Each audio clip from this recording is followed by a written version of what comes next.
So I've been growing orchids for a really long time, and in the last 5 years I got a lot of seedlings, and some of my orchids have grown massively. They've grown so big that if I put them down on the table, they just flop over. So in today's video, I'm going to share some of my largest orchids with you.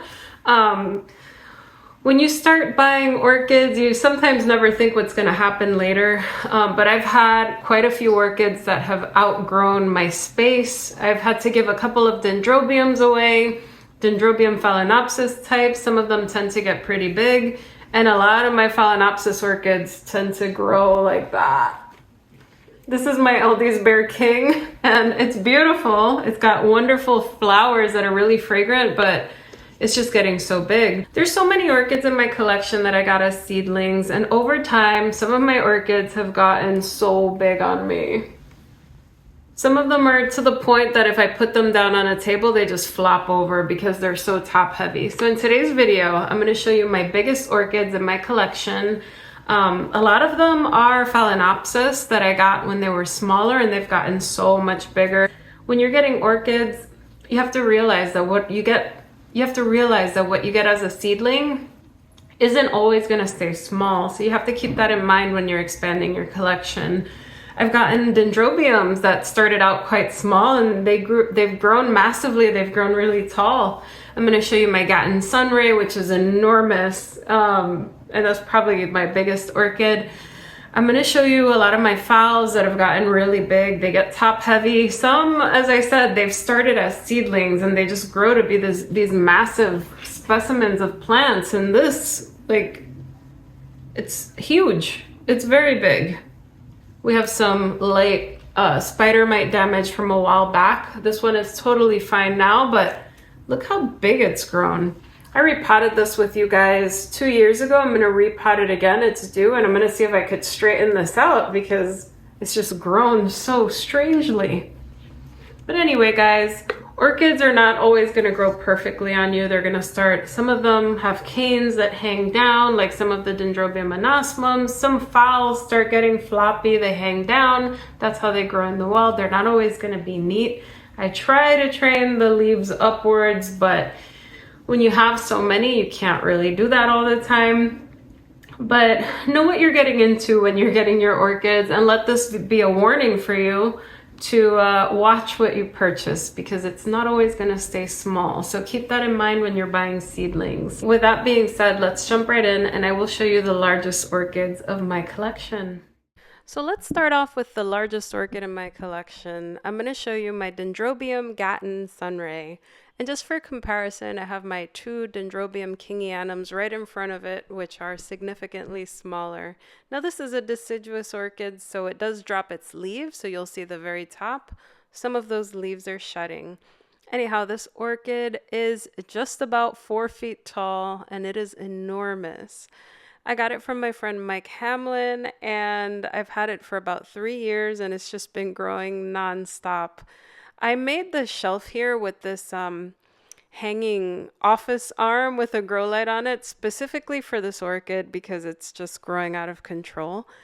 I haven't bloomed it yet, but hopefully this is the year. I'm going to be repotting it shortly. I'm going to put it in an organic setup. It's got beautiful flowers that I hear that are really fragrant, so I can't wait to bloom it. It is the largest orchid in my collection, and as I mentioned, a lot of Dendrobiums tend to get really big, so I'm only keeping the special ones, and since this one was gifted to me, I'm keeping it. I find that the flower looks so pretty, so I can't wait to bloom it. But here's another Phalaenopsis Dendrobium type that I had. The Gatten Sunray isn't a den phal, but this one is, and I ended up giving it away. It's the one all the way on the right, because it got to about 3.5 feet. It was just too tall for my collection, so I've been moving away from the larger den phals and bigger Dendrobiums in general. But I wanted to show you my biggest one. Now the next one, you guys might not think it's too big, and I think it's very personal because we all have our space constraints indoors and outdoors as well. But this one is my LC Trick or Treat. So let me get it off the shelf and show you. Now this orchid is about 3 feet tall. It is one of my larger Cattleya orchids. It doesn't look that tall when you look at it on its own, but Each growth is just getting taller than the other. The leaves are hitting the light, and it's a big one. Now it's a very pretty one, but when I looked at the Sunset Valley Orchid hybrids, I didn't want one with Trick or Treat in it because I know it does get pretty tall. I'm here trying to show you different orientations of it on my windowsills. I don't think I'm doing a good job showing how big it is compared to others. But I got this in 2021 at the Tamiami Orchid Festival. It wasn't too big when I got it, and it grew very quickly. It's very vigorous, I'll say. I kept it in the original pot for way too long, and I repotted it last year, and it did well. But here it is with some of the other Cattleyas.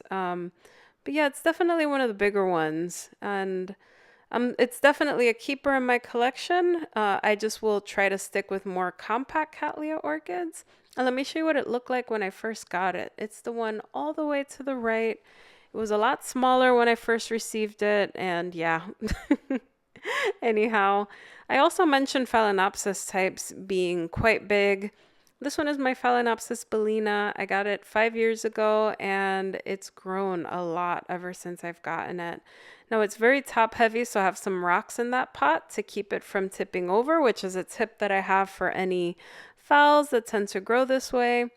But when I first got it, it was a tiny seedling. I don't have a picture, but it was like in a 2-inch pot, and then I moved it to a 4-inch pot. This was 3 years ago. So it bloomed. It's got a wonderful fragrance, but it does get quite big. The fragrance is worth it though, but this just goes to show whatever you get small, sometimes it won't stay that way. So you got to keep that in mind.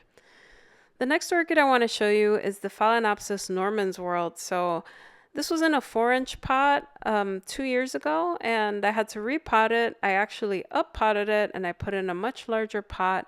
It now lives in a 7-inch pot, and it lives in the back of my shelf here where I have some phals. And I'm noticing that it's going to start flopping over. So let me show you what it looks like outside of the shelves. Now this orchid has a very wonderful, it's not a wonderful fragrance. It's got a nice fragrance. It's not wonderful. It's not floral. It does smell a little bit waxy and fresh, like a waxy linen. So it's interesting. It's nice, but it's not, I wouldn't say it's my favorite fragrance, but it's big. It's got a really nice root system. It's a heavy feeder. Needs quite a lot of fertilizer. Orchids that grow this big usually need good fertilizer. And as I said, it's in a 7-inch pot, and it's probably going to flop over. I have those little stakes in there to try to keep the leaves from falling, but I'm going to lose that battle. These orchids are going to do and grow however they want, and I could say, hey, it's growing kind of weird, but that's how they grow in nature, so I just have to deal with it. But I'll keep this. It's very nice, and hopefully Zoe won't bite it. Let me show you the next orchid. And this is all these Bear King. So I got that in 2020, 5 years ago. I repotted it. It wasn't tiny when I got it, but it wasn't big either. But this is what it looks like now. I showed it to you in the beginning. It's about to bloom, so I'm going to move it from here. But as I said, it flops over. It's very top heavy. I think it's in a 7.5-inch pot right now. I repotted it 2 years ago. It's literally out of control. But when it is blooming, I move it to my living room and I just let it sit on a windowsill, and it's wonderful. It's got these flowers that smell like oranges, which I really like. Very, very pretty flowers, just quite big. Again, a very heavy feeder. When I first got it, I didn't think it would be that big. This is a year out from initially getting it, but it's been worth it. It's just quite large. I have a lot of other Cattleyas. A lot of them are in self-watering pots. I'm moving them away from semi-hydro. The self-watering pots on the bottom kind of raise them and make them look taller than they are. So I wouldn't say that they're large. My Wanagara apple blossom is a little bit taller as well, but I wouldn't say it's enormous. But, you know, when you buy something small, they tend to get bigger over time. So that's the point of this video. Just be careful with what you buy. I hope you guys enjoyed this video. As you could see, a lot of my orchids have grown so much since I've gotten them. The ones that are still in my collection, I keep them because I enjoy them. The fragrance is really good, especially my LD's Bear King. That one is best just hung on a windowsill just because it's so top heavy. But I'm going to be very careful with the orchids I do bring into my collection because I just don't have room. And when you get seedlings, always remember that what's small will not always stay small. So be prepared, because in a couple of years, some of these orchids get so big, they will take up a lot of space. Anyway, guys, thank you so much for watching, and I'll see you in the next video. Bye, everyone.